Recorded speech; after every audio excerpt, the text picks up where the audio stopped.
ಓಂ ಶಾಂತಿ. ಓಂ ಶಾಂತಿ. ಇಂದಿನ ಜ್ಞಾನಮಂಥನಕ್ಕೆ ಸ್ವಾಗತ. ಆ ಒಂದು ಕಡಲ ತೀರದಲ್ಲಿ ಅತ್ಯಂತ ಏಕಾಗ್ರತೆಯಿಂದ ಮರಳಿನ ಕೋಟೆ ಕಟ್ಟುತ್ತಿರುವ ದೃಶ್ಯವನ್ನೊಮ್ಮೆ ಕಲ್ಪಿಸಿಕೊಳ್ಬಹುದು. ಆ ಕೋಟೆಯ ಪ್ರತಿಯೊಂದು ಕಮಾನು ಗೋಡೆಯನ್ನು ಎಷ್ಟು ನಾಜುಕಾಗಿ ವಿನ್ಯಾಸ ಮಾಡ್ತಿದ್ದಾರೆ ಅಂದ್ರೆ ಆ ಕ್ಷಣಕ್ಕೆ ಆ ಸಂಪೂರ್ಣ ಜಗತ್ತೇ ಆ ಮರಳಿನ ಮನೆ ಆಗಿರುತ್ತೆ ಅಲ್ವಾ? ಹೌದು. ಆ ಅರಮನೆ ಸುತ್ತ ಕಂದಕ ಇರುತ್ತೆ, ಬಾಗಿಲಿಗೆ ಚಿಕ್ಕ ಚಿಕ್ಕ ಕಪ್ಪೆ ಚಿಪ್ಪುಗಳ ಶೃಂಗಾರ ಎಲ್ಲ ಇರುತ್ತೆ. ಆದ್ರೆ ಏನ್ ಗೊತ್ತಾ, ಆ ಬೆನ್ನ ಹಿಂದೆಯೇ ಒಂದು ಅತ್ಯಂತ ಬೃಹತ್ ಅಲೆ ಆಕಾಶದೆತ್ತರಕ್ಕೆ ಎದ್ದು ನಿಂತಿರುತ್ತೆ. ಮತ್ತು ಆ ಅಲೆ ಅಪ್ಪಳಿಸೋಕೆ ಕೇವಲ ಕೆಲವೇ ಕ್ಷಣಗಳು ಮಾತ್ರ ಬಾಕಿ ಇರುತ್ತೆ. ಆದ್ರೆ ಆ ಮರಳಿನ ಕೋಟೆ ಕಟ್ಟುವವರ ಗಮನ ಆ ಕಡೆ ಇರೋದೇ ಇಲ್ಲ. ಎಕ್ಸಾಕ್ಟ್ಲಿ. ಇದೊಂದು ಅತ್ಯಂತ ಮಾರ್ಮಿಕವಾದ ರೂಪಕ. ಆ ಅಲೆ ಬೇರೆ ಯಾವುದೂ ಅಲ್ಲ, ಅದು ಮೃತ್ಯುವಿನ ಸಂಕೇತ ಅಂತ ನಾವು ಅರ್ಥ ಮಾಡ್ಕೊಳ್ಬಹುದು. ಖಂಡಿತ. ಮತ್ತು ಆ ಮರಳಿನ ಕೋಟೆ ಬಂದು ನಾವೆಲ್ಲರೂ ಈ ದೇಹಬಾನದಲ್ಲಿ ಕಳೆದು ಹೋಗಿ ನಿರ್ಮಿಸುತ್ತಿರುವ ಈ ತಾತ್ಕಾಲಿಕ ಭೌತಿಕ ಸಾಮ್ರಾಜ್ಯ. ನಿಜ. ಸತ್ಯ ಗೊತ್ತಿದ್ರೂ ನಾವೆಲ್ಲರೂ ಆ ಮುಳುಗುತ್ತಿರುವ ಹಡಗನ್ನೇ ಶೃಂಗಾರಿಸುವ ವ್ಯರ್ಥ ಪ್ರಯತ್ನದಲ್ಲಿ ತೊಡಗಿದ್ದೇವೆ. ಇದನ್ನೇ ಶಿವಬಾಬಾ ಇಂದಿನ ಮುರಳಿಯಲ್ಲಿ ಅತ್ಯಂತ ಸ್ಪಷ್ಟವಾಗಿ ಎಚ್ಚರಿಸಿದ್ದಾರೆ. ಹೌದು, ನೇರವಾದ ಎಚ್ಚರಿಕೆ. ಮಧುರ ಮಕ್ಕಳಹೇ, ಮೀಠೆ ಬಚ್ಚೆ, ತಂದೆಯಿಂದ ಪೂರ್ಣ ಆಸ್ತಿಯನ್ನು ತೆಗೆದುಕೊಳ್ಳುವ ಪುರುಷಾರ್ಥ ಮಾಡಿರಿ, ಏಕೆಂದ್ರೆ ಈ ಹಳೆಯ ಜಗತ್ತು ಮಣ್ಣು ಪಾಲಾಗಲಿದೆ. ಇದಕ್ಕಿಂತ ಸ್ಪಷ್ಟವಾದ ಎಚ್ಚರಿಕೆ ಇನ್ನೇನ್ ಬೇಕು ಅಲ್ವಾ? ಇದೆಲ್ಲವೂ ಮಣ್ಣು ಪಾಲಾಗುತ್ತೆ ಅನ್ನೋ ವಾಸ್ತವ. ಖಂಡಿತ. ಮತ್ತು ಇದೇ ವಿಷಯದ ಬಗ್ಗೆ ಮುರಳಿಯ ಆರಂಭದಲ್ಲಿಯೇ ಒಂದು ಗಹನವಾದ ಪ್ರಶ್ನೆ ಮತ್ತು ಉತ್ತರ ಬರ್ತದೆ. ಪ್ರಪಂಚದಲ್ಲಿರುವಾಗ ಈ ನೈಜವಾದ ವೈರಾಗ್ಯದ ಸಂಕೇತ ಏನು ಅಂತ ಬಾಬಾ ಕೇಳ್ತಾರೆ. ಮತ್ತು ಅದಕ್ಕೆ ಉತ್ತರವಾಗಿ ಬಾಬಾ ಬಹಳ ಸುಂದರವಾಗಿ ವಿವರಿಸ್ತಾರೆ. ಕರ್ಮಕ್ಷೇತ್ರದಲ್ಲಿ ಕರ್ಮಗಳನ್ನು ಮಾಡುತ್ತಿದ್ರೂ ಈ ಹಳೆ ಜಗತ್ತಿನ ಯಾವುದೇ ಆಕರ್ಷಣೆಯಲ್ಲಿ ಸಿಲುಕದೇ ಇರೋದೇ ನೈಜ ವೈರಾಗ್ಯ. ಅಂದ್ರೆ ಸಂಸಾರದಲ್ಲಿದ್ರೂ ಕಮಲದ ಹೂವಿನಂತೆ ಇರಬೇಕು. ಎಕ್ಸಾಕ್ಟ್ಲಿ. ಬಾಬಾ ಸೇಸ್ ಜಗತ್ತು ಹೇಗೆ ತನ್ನದೇ ವಿನಾಶಕ್ಕಾಗಿ ವಸ್ತುಗಳನ್ನು ಬಾಂಬ್ಗಳನ್ನು ತಯಾರು ಮಾಡ್ತಿದೆ ಅನ್ನೋದನ್ನು ನಾವು ಕಣ್ಣಾರೆ ನೋಡ್ತಿದ್ದೇವೆ. ಮೃತ್ಯು ಸನ್ಮುಖದಲ್ಲಿ ನಿಂತಿದೆ, ಆದರೂ ಇಷ್ಟು ದೊಡ್ಡ ದೊಡ್ಡ ಮಹಲುಗಳನ್ನ ಕಟ್ಟಿಸ್ತಿದ್ದಾರೆ. ಓಹೋ, ಇದು ಎಂತಹ ವಿಪರ್ಯಾಸ ನೋಡಿ. ಹೌದು, ಮನುಷ್ಯರ ಬುದ್ಧಿ ಎಷ್ಟರ ಮಟ್ಟಿಗೆ ಮಂಕಾಗಿದೆ ಅನ್ನೋದಿಕ್ಕೆ ಇದಕ್ಕಿಂತ ದೊಡ್ಡ ಉದಾಹರಣೆ ಬೇಕಿಲ್ಲ. ಅರೆ, ಈ ಒಂದು ಸಹಜವಾದ ಪ್ರಶ್ನೆ ಮೂಡುತ್ತೆ. ಎಲ್ಲವೂ ನಾಶವಾಡುತ್ತೆ, ಇದೆಲ್ಲವೂ ಮಣ್ಣು ಪಾಲಾಗ್ಲಿದೆ ಅಂದ್ರೆ ಇದು ಸ್ವಲ್ಪ ನಿರಾಶಾದಾಯಕವಾಗಿ ಕೇಳಲ್ವಾ? ಮೇಲ್ನೋಟಕ್ಕೆ ಹಾಗೆ ಅನಿಸುವುದು ಸಹಜ. ಪ್ರಪಂಚದಲ್ಲಿ ಮನುಷ್ಯರು ರಾತ್ರಿ ಹಗಲು ಕಷ್ಟಪಟ್ಟು ಸಂಪಾದನೆ ಮಾಡ್ತಾರೆ. ಈಗ ಕಟ್ಟಡಗಳೆಲ್ಲವೂ ಬೀಳ್ತವೆ, ಬಾಂಬುಗಳು ಬಿದ್ರೆ ಸೃಷ್ಟಿಯ 3 ಭಾಗ ಸಮಾಪ್ತಿಯಾಗ್ತದೆ ಅಂತ ಕೇಳಿದಾಗ ದೈನಂದಿನ ಜೀವನದ ಹುಮ್ಮಸ್ಸೆ ಹೊರಟೋದಂತೆ ಅನ್ಸ್ಬೋದು. ಈ ವೈರಾಗ್ಯ ನಕಾರಾತ್ಮಕ ಅಲ್ವಾ? ಖಂಡಿತ ಅಲ್ಲ. ಆ ವೈರಾಗ್ಯ ಕೇವಲ ಭಯದಿಂದ ಅಥವಾ ನಿರಾಶೆಯಿಂದ ಹುಟ್ಟಿದ್ದಲ್ಲ, ಅದು ಜ್ಞಾನಸಹಿತವಾದ ವೈರಾಗ್ಯ. ಒಂದು ಉದಾಹರಣೆ ನೋಡೋಣ. ಹೇಳಿ. ಒಂದು ಕಟ್ಟಡಕ್ಕೆ ಬೆಂಕಿ ಬಿದ್ದಿದೆ ಅಂತ ನಮಗೆ ಸ್ಪಷ್ಟವಾಗಿ ತಿಳಿದಾಗ ಆ ಕಟ್ಟಡದ ಗೋಡೆಗಳಿಗೆ ಹೊಸ ಪೇಂಟ್ ಬಳಿಯೋ ಬಗ್ಗೆ ನಾವು ಯೋಚಿಸ್ತೀವಾ? ಇಲ್ಲೇವಿಲ್ಲ. ತಕ್ಷಣ ಅಲ್ಲಿಂದ ಸುರಕ್ಷಿತ ಜಾಗಕ್ಕೆ ಹೋಗಕ್ಕೆ ದಾರಿ ಹುಡುಕ್ತೇವೆ. ಎಕ್ಸಾಕ್ಟ್ಲಿ. ಬಾಬಾ ಇಲ್ಲಿ ಹೇಳ್ತಿರೋದು ಅದೇ ಎಚ್ಚರಿಕೆಯನ್ನು. ಇದು ನಿರಾಶೆ ಅಲ್ಲ, ಬದಲಾಗಿ ಅತ್ಯಂತ ತೀಕ್ಷ್ಣವಾದ ವಾಸ್ತವ. ಕೇವಲ ಒಂದು ಭಾಗ, ಅಂದ್ರೆ ಭಾರತದ ಭಾಗ ಮಾತ್ರ ಉಳಿಯುತ್ತದೆ. ಏಕೆಂದ್ರೆ ಉಳಿದೆಲ್ಲರೂ ನಂತರದಲ್ಲಿ ಬಂದಿದ್ದಾರೆ ಎನ್ನುವ ಆಳವಾದ ರಹಸ್ಯವನ್ನು ಬಾಬಾ ಬಿಡಿಸಿ ಹೇಳ್ತಿದ್ದಾರೆ. ಓಹೋ, ಅಂದ್ರೆ ಎಲ್ಲರ ಮೃತ್ಯುವಾಗಲೇಬೇಕಾಗಿದೆ ಅಂದಮೇಲೆ ಆ ತಾತ್ಕಾಲಿಕ ಮರಳಿನ ಕೋಟೆಗಳ ವ್ಯಾಮೋಹ ಬಿಟ್ಟು ತಂದೆಯಿಂದ ಪೂರ್ಣ ಆಸ್ತಿಯನ್ನು ಪಡೆಯುವ ಪುರುಷಾರ್ಥ ಏಕೆ ಮಾಡಬಾರದು ಅನ್ನೋದು ಇಲ್ಲಿನ ಮೂಲ ಉದ್ದೇಶ. ಹೌದು. ಆ ತಾತ್ಕಾಲಿಕ ಸಂಪತ್ತಿಗಿಂತ ಶಾಶ್ವತವಾದ ಆಸ್ತಿಯ ಕಡೆಗೆ ಗಮನ ಹರಿಸುವುದು ಬುದ್ಧಿವಂತಿಕೆ ಅಲ್ವಾ? ನಿಜ. ಆದ್ರೆ ಏನ್ ಗೊತ್ತಾ, ನಮ್ಮೆಲ್ಲರ ದೈನಂದಿನ ವಾಸ್ತವ ಬೇರೆಯೇ ಇರುತ್ತೆ. ಸಂಸಾರದಲ್ಲಿದ್ಮೇಲೆ ಜವಾಬ್ದಾರಿಗಳಿರುತ್ತವೆ, ಬ್ಯಾಂಕ್ ಸಾಲಗಳಿರುತ್ತವೆ, ಮಕ್ಕಳ ಭವಿಷ್ಯದ ಚಿಂತೆ ಇರುತ್ತೆ. ಖಂಡಿತ. ಆ ವ್ಯಾವಹಾರಿಕ ಜೀವನ ಇದ್ದೇ ಇರುತ್ತೆ. ಇದೆಲ್ಲವೂ ನಾಶವಾಗುತ್ತೆ ಅಂತ ತಿಳ್ಕೊಂಡು ಎಲ್ಲವನ್ನೂ ಬಿಟ್ಟು ಕಾಡ್ಗೋಗೋಕೆ ಸಾಧ್ಯವಿಲ್ಲಲ್ಲ. ಭೌತಿಕ ಜಗತ್ತಿನಲ್ಲಿ ಬದುಕ್ತಲೇ ಈ ವಿರಕ್ತಿ ಬೆಳೆಸ್ಕೊಳ್ಳೋದು ಹೇಗೆ ಅಂತ ಬಹಳ ಜನರಿಗೆ ಗೊಂದಲ ಇರುತ್ತೆ. ಈ ದ್ವಂದ್ವಕ್ಕೆ ಮುರಳಿಯಲ್ಲಿ ಬಹಳ ಪ್ರಾಯೋಗಿಕವಾದ ಪರಿಹಾರ ಇದೆ. ಎಲ್ಲವನ್ನು ಬಿಟ್ಟು ಓಡಿಹೋಗುವುದು ಹಠಯೋಗಿಗಳ ಮಾರ್ಗ. ಆದರೆ ನಮ್ಮದು ರಾಜಯೋಗ. ಅಂದ್ರೆ ಸಂಸಾರದಲ್ಲೇ ಇರಬೇಕು. ಹೌದು. ಲೌಕಿಕ ಸಂಬಂಧಿಗಳೊಂದಿಗೂ ಸಂಬಂಧವನ್ನು ನಿಭಾಯಿಸಬೇಕಾಗಿದೆ. ಆದರೆ ಯಾವುದೇ ಬಂಧನ ಇಟ್ಟುಕೊಳ್ಬಾರ್ದು. ಬಂಧನ ಇರಬಾರ್ದು ಅಂದ್ರೆ ಸಂಬಂಧಗಳನ್ನು ನಿಭಾಯಿಸುವುದು, ಆದರೆ ಬಂಧನದಲ್ಲಿ ಸಿಲುಕದಿರುವುದು. ಇದು ಕೇಳಲು ಚೆನ್ನಾಗಿದೆ, ಆದರೆ ಪ್ರಾಯೋಗಿಕವಾಗಿ ಹೇಗೆ ಕೆಲಸ ಮಾಡುತ್ತೆ? ಇದು ಒಂದು ರೀತಿಯಲ್ಲಿ ವೇದಿಕೆಯ ಮೇಲೆ ನಾಟಕ ಮಾಡುವ ನಟನಂತೆ. ಆ ನಟನಿಗೆ ತಾನು ರಾಜನ ಪಾತ್ರ ಮಾಡ್ತಿದ್ದೇನೆ ಅಂತ ತಿಳಿದಿರುತ್ತೆ. ಆ ಪಾತ್ರವನ್ನು ಸಂಪೂರ್ಣ ನಿಷ್ಠೆಯಿಂದ ಮಾಡ್ತಾನೆ. ಆದರೆ ನಾಟಕ ಮುಗಿದ ಮೇಲೆ ತಾನು ಆ ರಾಜನಲ್ಲ ಎನ್ನುವ ಸತ್ಯ ಅವನಿಗೆ ಸ್ಪಷ್ಟವಾಗಿರತ್ತೆ. ಎಕ್ಸಾಕ್ಟ್ಲಿ. ಅದೇ ರೀತಿ ಲೌಕಿಕ ಸಂಬಂಧಗಳನ್ನು ನಿಭಾಯಿಸುವುದು ಕರ್ಮ. ಆದ್ರೆ ಆ ಸಂಬಂಧಗಳಲ್ಲಿ ಮಾನಸಿಕವಾಗಿ ಬಂದಿ ಆಗದಿರುವುದೇ ನಮ್ಮ ಸ್ಥಿತಿಯಾಗಿರಬೇಕು. ಓಹೋ, ಇದು ಬಹಳ ಸೂಕ್ಷ್ಮವಾದ ಮಾತು. ಹೌದು. ಸ್ವತಂತ್ರರಾಗಿದ್ದರೆ ಮಾತ್ರ ಅನೇಕರ ಕಲ್ಯಾಣ ಮಾಡಬಹುದು ಅಂತ ತಂದೆ ಸಲಹೆ ನೀಡ್ತಾರೆ. ಮನೆಯಲ್ಲಿಯೇ ಇದ್ದರೂ, ಕಚೇರಿಯಲ್ಲಿಯೇ ಇದ್ದರೂ ಮಿತ್ರ ಸಂಬಂಧಿಗಳ ಮೇಲೆ ದಯೆ ತೋರಿಸಬೇಕು. ಈ ದಯೆ ಎನ್ನುವ ಪದವನ್ನು ಸ್ವಲ್ಪ ವಿಶ್ಲೇಷಣೆ ಮಾಡೋಣ. ದಯೆ ಅಂದ್ರೆ ಕೇವಲ ಲೌಕಿಕವಾದ ಕನಿಕರ ಅಲ್ಲ ಅಲ್ವಾ? ಖಂಡಿತ ಅಲ್ಲ. ಯಾರಾದ್ರೂ ಕಷ್ಟದಲ್ಲಿದ್ದರೆ ಅವರಿಗೆ 4 ಕಾಸು ಕೊಡುವುದು ಅಥವಾ ಅಯ್ಯೋ ಪಾಪ ಎನ್ನುವುದಷ್ಟೇ ದಯೆಯಲ್ಲ. ಇದು ಭಕ್ತಿ ಮಾರ್ಗದಲ್ಲಿ ಭಗವಂತನ ಬಳಿ ಬಾಬಾ ದಯೆ ತೋರಿಸಿ ಅಂತ ಬೇಡ್ಕೊಳ್ಳುವ ಪದ್ಧತಿ ಇತ್ತು. ಆದರೆ ಈಗ ಸತ್ಯವಾದ ಮಾರ್ಗ ಸಿಕ್ಕಿದೆ ಎಂದ ಮೇಲೆ ದಯೆಯ ಅರ್ಥವೇ ಬದಲಾಗಿದೆ. ಹೌದು. ಪರಮಾತ್ಮ ಹೇಗೆ ಸತ್ಯ ಜ್ಞಾನ ನೀಡಿ ಕರುಣೆ ತೋರಿದ್ದಾರೋ ಹಾಗೆಯೇ ಅನ್ಯರಿಗೂ ಆ ಸತ್ಯದ ಮಾರ್ಗವನ್ನು ತೋರಿಸುವುದೇ ನಿಜವಾದ ದಯೆ. ಮತ್ತು ಆ ಸತ್ಯದ ಮಾರ್ಗ ಯಾವುದು ಎನ್ನುವುದೇ ಇಲ್ಲಿನ ಅತಿ ದೊಡ್ಡ ರಹಸ್ಯ. ಅದುವೇ ಯಾದೀ ಅಥವಾ ನೆನಪಿನ ಯಾತ್ರೆ. ವಾಸ್ತವದಲ್ಲಿ ತಂದೆಯನ್ನು ನೆನಪು ಮಾಡಿದರೆ ಮಾತ್ರ ವಿಕರ್ಮಗಳು ವಿನಾಶವಾಗುತ್ತವೆ ಎನ್ನುವ ಗ್ಯಾರಂಟಿಯನ್ನು ಖುದ್ದು ಭಗವಂತ ನೀಡುತ್ತಿದ್ದಾರೆ. ಇದು ಎಂತಹ ದೊಡ್ಡ ಗ್ಯಾರಂಟಿ ನೋಡಿ. ಭಕ್ತಿ ಮಾರ್ಗದಲ್ಲಿ ಸನ್ಯಾಸಿಗಳು ಹಠಯೋಗದಲ್ಲಿ, ಕಠಿಣ ತಪಸ್ಸಿನಲ್ಲಿ, ಉಪವಾಸಗಳಲ್ಲಿ ಎಷ್ಟೊಂದು ಪರಿಶ್ರಮ ಪಡ್ತಾರೆ. ಆದ್ರೆ ನಮ್ಮ ಈ ರಾಜಯೋಗಲ ಪ್ರಕ್ರಿಯೆ ಸಂಪೂರ್ಣ ಭಿನ್ನ. ಆದರೂ ಇಲ್ಲೊಂದು ಗೊಂದಲ ಬರಬಹುದು. ಕೇವಲ ನೆನಪು ಮಾಡಿದರೆ ಪಾಪಗಳು ಅಥವಾ ವಿಕರ್ಮಗಳು ಹೇಗೆ ವಿನಾಶ ಆಗ್ತವೆ? ಲೌಕಿಕ ಜಗತ್ತಿನಲ್ಲಿ ಯಾರಾದರೂ ತಪ್ಪು ಮಾಡಿದರೆ ಕೇವಲ ನ್ಯಾಯಾಧೀಶರನ್ನು ನೆನಪಿಸಿಕೊಂಡ್ರೆ ಶಿಕ್ಷೆ ರದ್ದಾಗುವುದಿಲ್ವಲ್ಲ? ಇದು ಬಹಳ ಆಳವಾದ ಪ್ರಶ್ನೆ. ಇಲ್ಲಿ ನೆನಪು ಅಂದ್ರೆ ಕೇವಲ ಒಂದು ಚಿತ್ರವನ್ನು ಮನಸ್ಸಿನಲ್ಲಿ ತಂದುಕೊಳ್ಳುವುದಲ್ಲ. ಇದು ಯೋಗ ಅಗ್ನಿ. ಓಹ್, ಯೋಗ ಅಗ್ನಿ ಅಂದ್ರೆ ಯೋಗದ ಬೆಂಕಿ. ಎಕ್ಸಾಕ್ಟ್ಲಿ. ಒಂದು ಕಬ್ಬಿಣದ ತುಂಡಿಗೆ ಬಹಳಷ್ಟು ತುಕ್ಕು ಹಿಡಿದಿದೆ ಅಂತ ಭಾವಿಸೋಣ. ಆ ತುಕ್ಕನ್ನು ಕೈಯಿಂದ ಉಜ್ಜಿ ತೆಗೆಯೋದು ಬಹಳ ಕಷ್ಟ. ಕೈಗೆಲ್ಲ ಗಾಯ ಆಗತ್ತೆ. ಹೌದು.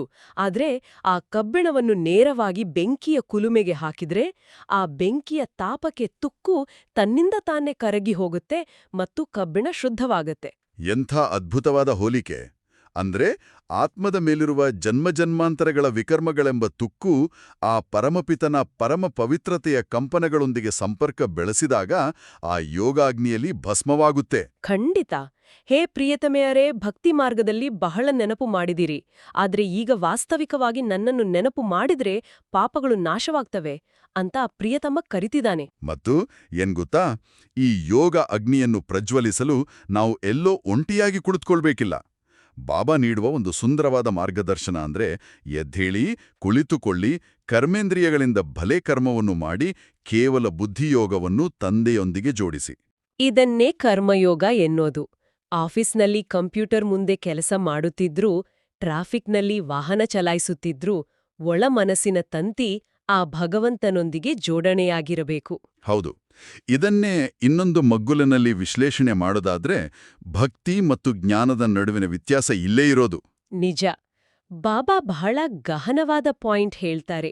ಮನುಷ್ಯರ ಮೂಲಕ ಗೀತೆಯನ್ನು ಕೇಳಿದ್ರಿಂದ ಜೀವನ ಬಂಧನದಲ್ಲಿ ಬಂದಿದ್ದೀರಿ, ಭಗವಂತನ ಮೂಲಕ ಗೀತೆಯನ್ನು ಕೇಳುವುದ್ರಿಂದ ಜೀವನ್ ಮುಕ್ತಿಯನ್ನು ಪಡೆಯುತ್ತೀರಿ ಅಂತ. ಅಂದ್ರೆ ಮನುಷ್ಯರ ರಚನೆಗಳು, ಬರವಣಿಗೆಗಳು ನಮ್ಮನ್ನು ಈ ಭೌತಿಕ ಜಗತ್ತಿನ ಕಡೆಗೆ, ದೇಹದ ಕಡೆಗೆ ಆಕರ್ಷಿಸಿದ್ವು. ನಾವು ಏಣಿಯನ್ನು ಕೆಳಗಿಳಿಯುತ್ತಾ ಬಂದೆವು. ಹೌದು. ಕೆಳಗಿಳಿಯೋದು ಬಹಳ ಸುಲಭ. ಅಲ್ಲಿ ಗುರುತ್ವಾಕರ್ಷಣೆಯ ಬಲ ಇರುತ್ತೆ. ಆದ್ರೆ ಈಗ ಆ ಏಣಿಯನ್ನು ಮೇಲೆಯುವ ಸಮಯ ಬಂದಿದೆ. ಮತ್ತು ಆ ಏಣಿಯನ್ನು ಮೇಲೆ ಏರಲು ನಮಗೆ ಬೇಕಾಗಿರುವುದು ವಿಚಾರಸಾಗರ ಮಂಥನ.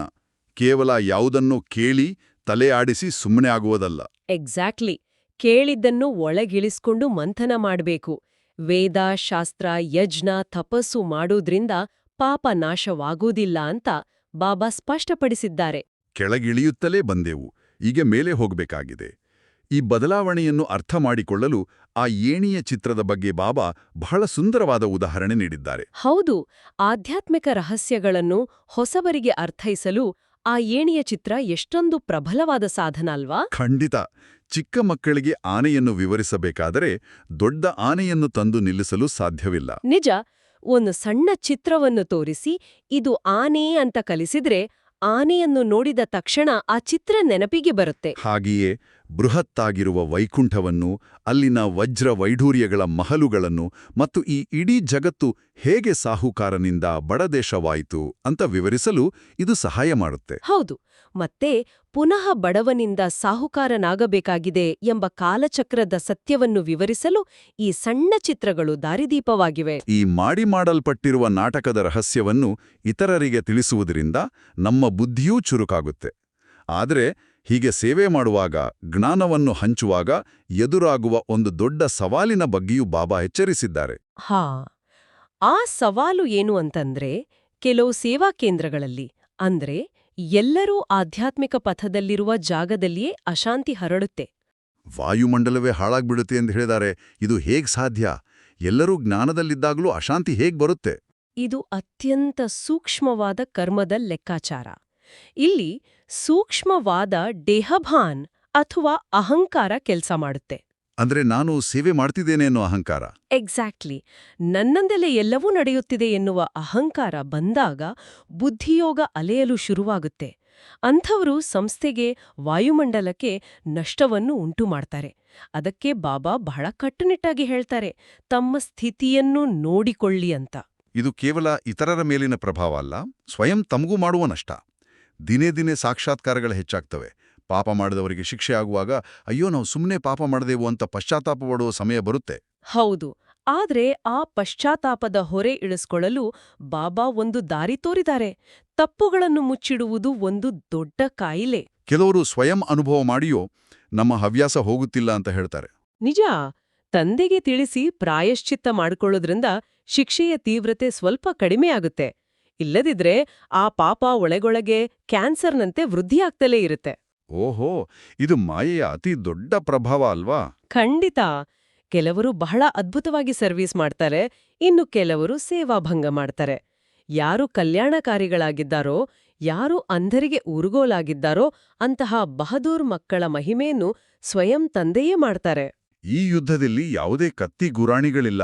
ಇದು ಸಂಪೂರ್ಣವಾಗಿ ಬೇಹದ್ದಿನ ಆಂತರಿಕ ಯೋಗಬಲದ ಮತ್ತು ಸ್ವಪರಿವರ್ತನೆಯ ಯುದ್ಧ. ಹೌದು, ಮತ್ತು ಇಷ್ಟೆಲ್ಲ ಆಳವಾದ ರಹಸ್ಯಗಳನ್ನು ತಿಳಿಸ್ತಲೇ ಪ್ರಪಂಚದ ಒಂದು ಅತೀ ದೊಡ್ಡ ಮತ್ತು ವ್ಯಾಪಕವಾದ ತಪ್ಪು ಕಲ್ಪನೆಯನ್ನು ಬಾಬಾ ಸಂಪೂರ್ಣವಾಗಿ ಒಡೆದ್ಹಾಕ್ತಾರೆ. ಗೊತ್ತಾ ಅದು?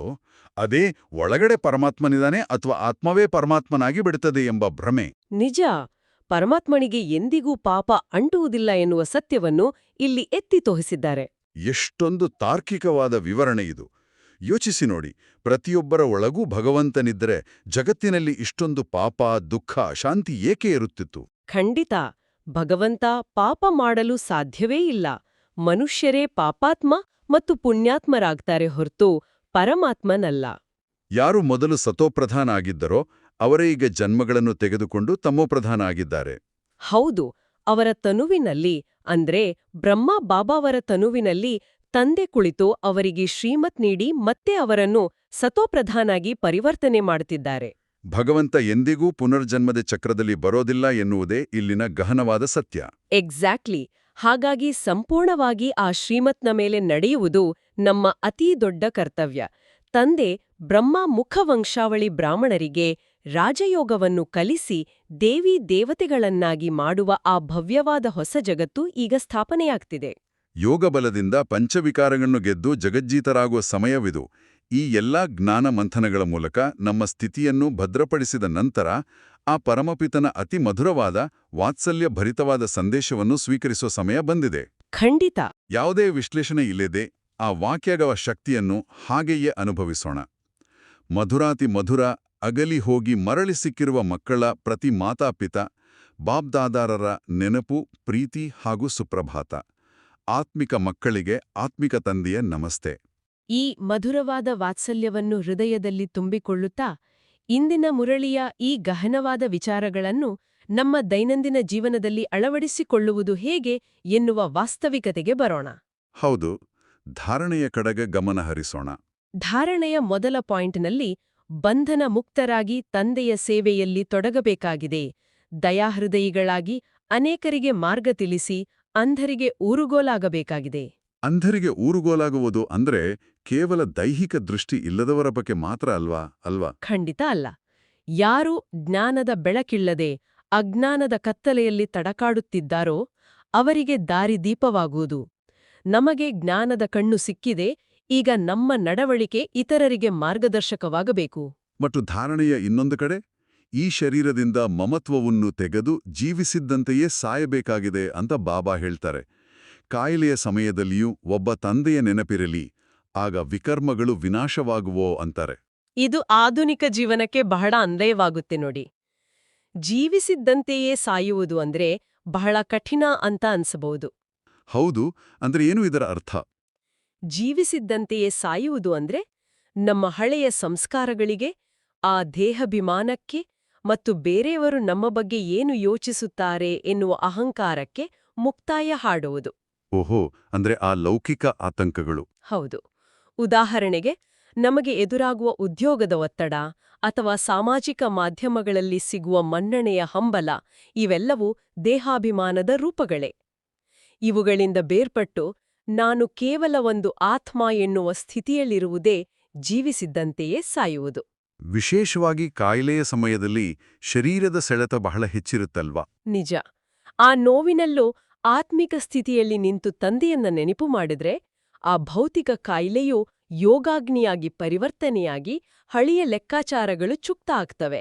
ಇದು ನಿಜಕ್ಕೂ ಉನ್ನತ ಮಟ್ಟದ ಪುರುಷಾರ್ಥ. ನಮ್ಮ ಅಹಂಕಾರವನ್ನು ಬದಿಗಿಟ್ಟು ಜೀವಿಸುವುದು ಸುಲಭವಲ್ಲ. ಇಂತಹ ಪುರುಷಾರ್ಥವನ್ನು ಸಾಧಿಸಲು ನಮಗೆ ಶಕ್ತಿ ತುಂಬಲು ಬಾಬಾ ಒಂದು ಅತ್ಯಂತ ಶಕ್ತಿಶಾಲಿ ವರದಾನವನ್ನು ನೀಡಿದ್ದಾರೆ. ವರದಾನ ಏನಿದೆ? ಕಲ್ಯಾಣದ ಭಾವನೆಯ ಮೂಲಕ ಪ್ರತಿಯೊಂದು ಆತ್ಮನ ಸಂಸ್ಕಾರಗಳನ್ನು ಪರಿವರ್ತನೆ ಮಾಡುವಂತಹ ನಿಶ್ಚಯ ಬುದ್ಧಿಭವ. ಓಹೋ, ಈ ವರದಾನದ ಆಳ ಎಷ್ಟಿದೆ ಅಂದ್ರೆ ನಾವು ಪ್ರತಿದಿನ ಎದುರಿಸುವ ಅತ್ಯಂತ ಕಠಿಣ ಪರಿಸ್ಥಿತಿಗಳಿಗೂ ಇದರಲ್ಲಿ ಉತ್ತರವಿದೆ. ಕಚೇರಿಯಲ್ಲಿ ಯಾರೋ ನಮ್ಮನ್ನು ತೀವ್ರವಾಗಿ ಟೀಕಿಸಬಹುದು, ಅಥವಾ ನಮ್ಮದೇ ಮನೆಯಲ್ಲಿ ಯಾರೋ ನಮ್ಮೇಲೆ ಕೋಪಗೊಳ್ಳಬಹುದು. ಸಹಜವಾಗಿ ನಮಗೂ ಕೋಪ ಬರುತ್ತೆ, ಪ್ರತಿದಾಳಿ ಮಾಡಲು ಮನಸ್ಸು ಹಾತೊರೆಯುತ್ತೆ. ಆದ್ರೆ ಇಲ್ಲಿಯೇ ಆ ಕಲ್ಯಾಣದ ಭಾವನೆ ಕೆಲಸ ಮಾಡೋದು. ದೈವೀ ಪರಿವಾರವಿರ್ಲಿ ಅಥವಾ ಸಂಸಾರಿ ಆತ್ಮಗಳಿರ್ಲಿ, ಯಾರೇ ಎಷ್ಟೇ ಪರೀಕ್ಷೆ ತೆಗೆದುಕೊಂಡ್ರೂ ನಮ್ಮ ಒಳಗಿನ ಈ ಸದ್ಭಾವನೆ ಅಲುಗಾಡಬಾರ್ದು. ಅಂದ್ರೆ ಯಾರಾದರೂ ನಮಗೆ ಕಲ್ಲು ಹೊಡೆದ್ರೂ ನಾವವರಿಗೆ ಹಣ್ಣನ್ನೇ ನೀಡಬೇಕು ಎನ್ನುವಂತೆ ನಮ್ಮ ಈ ಶ್ರೇಷ್ಠ ಭಾವನೆಯೇ ಅವರ ನಕಾರಾತ್ಮಕ ಸಂಸ್ಕಾರಗಳನ್ನು ಪರಿವರ್ತಿಸುತ್ತದೆ. ಎಕ್ಸಾಕ್ಟ್ಲಿ. ಡ್ರಾಮಾದ ಮೇಲೆ ಸಂಪೂರ್ಣ ನಂಬಿಕೆ ಇಡಬೇಕು. ಇಂದು ಅವರು ನಮ್ಮನ್ನು ಟೀಕಿಸುತ್ತಿರಬಹುದು, ಆದರೆ ನಮ್ಮ ಕಲ್ಯಾಣದ ಭಾವನೆ ನಾಳೆ ಅವರನ್ನೇ ಬದಲಾಯಿಸುತ್ತೆ. ಈ ನಿಶ್ಚಯ ನಮ್ಮಲ್ಲಿರ್ಬೇಕು. ಮತ್ತು ನಮ್ಮ ಭಾವನೆ ಶುದ್ಧವಾಗಿರ್ಬೇಕಾದ್ರೆ ನಮ್ಮ ಆಲೋಚನೆಗಳು ಶುದ್ಧವಾಗಿರಬೇಕು. ಇದನ್ನೇ ಇಂದಿನ ಸ್ಲೋಗನ್ ಬೆಂಬಲಿಸುತ್ತೆ. ಪವಿತ್ರತೆಯ ಶಕ್ತಿಯಿಂದ ತನ್ನ ಸಂಕಲ್ಪಗಳನ್ನು ಶುದ್ಧ, ಜ್ಞಾನಸ್ವರೂಪರನ್ನಾಗಿ ಮಾಡಿ ಬಲಹೀನತೆಗಳನ್ನು ಸಮಾಪ್ತಿ ಮಾಡಿರಿ. ಸಂಕಲ್ಪಗಳು ಅಂದ್ರೆ ಆಲೋಚನೆಗಳು ಶುದ್ಧವಾದಾಗ ಮಾತ್ರವೇ ಅನ್ಯರ ಬಗ್ಗೆ ಕಲ್ಯಾಣದ ಭಾವನೆ ಬರಲು ಸಾಧ್ಯ. ಮತ್ತು ಏನ್ ಗೊತ್ತಾ, ಈ ಆಂತರಿಕ ಶುದ್ಧತೆಯ ಅಂತಿಮ ಪ್ರತಿಫಲನ ಎಲ್ಲಿ ಕಾಣುತ್ತೆ ಅಂದ್ರೆ ನಮ್ಮ ಮಾತಿನಲ್ಲಿ. ಅವ್ಯಕ್ತ ಸೂಚನೆಯಲ್ಲಿ ತಿಳಿಸಿರುವಂತೆ ಮಹಾನರಾಗಲು ಮಧುರತೆ ಮತ್ತು ನಮ್ರತೆಯ ಗುಣಧಾರಣೆ ಮಾಡಿ. ವಾಚಾದಲ್ಲಿ ಸದಾ ಸತ್ಯತೆ ಮತ್ತು ಮಧುರತೆ ಇದ್ದರೆ ಪ್ರತಿ ಮಾತು ಮುತ್ತು ಸಮಾನವಾಗಿರುತ್ತದೆ. ಹೌದು, ಮಾತಿನಲ್ಲಿ ಸತ್ಯತೆ ಇರಬಹುದು, ಆದ್ರೆ ಮಧುರತೆ ಇಲ್ದಿದ್ರೆ ಆ ಸತ್ಯವು ಕಠೋರವಾಗಿ ಕೇಳುತ್ತೆ. ಆ ಮಧುರ ಮಾತಿನ ವೈಬ್ರೇಷನ್ ಎಷ್ಟೊಂದು ಶಕ್ತಿಶಾಲಿಯಾಗಿರುತ್ತೆ ಅಂದ್ರೆ ಕೇಳುವರಿಗೆ ಮುತ್ತುಗಳ ಮಳೆ ಸುರಿತಿರುವಂತೆ ಭಾಸವಾಗುತ್ತೆ. ನಿಜ, ಆ ಪ್ರೇರಣೆ ಸರ್ವರನ್ನೂ ಸ್ವತಃ ತನ್ನತ್ತ ಸೆಳೆಯುತ್ತೆ. ಅದೇ ನಿಜವಾದ ಆಧ್ಯಾತ್ಮಿಕ ಕಾಂತಕ್ಷೇತ್ರ. ಎಂತಹ ಅದ್ಭುತವಾದ ಮಂಥನ! ಭೌತಿಕ ವಿನಾಶದ ಎಚ್ಚರಿಕೆಯಿಂದ ಹಿಡಿದು ಆಂತರಿಕ ಮಧುರತೆಯ ಮುತ್ತುಗಳ ಮಳೆಯವರೆಗೆ ನಾವು ಪ್ರಯಾಣಿಸಿದ್ದೇವೆ. ಖಂಡಿತ.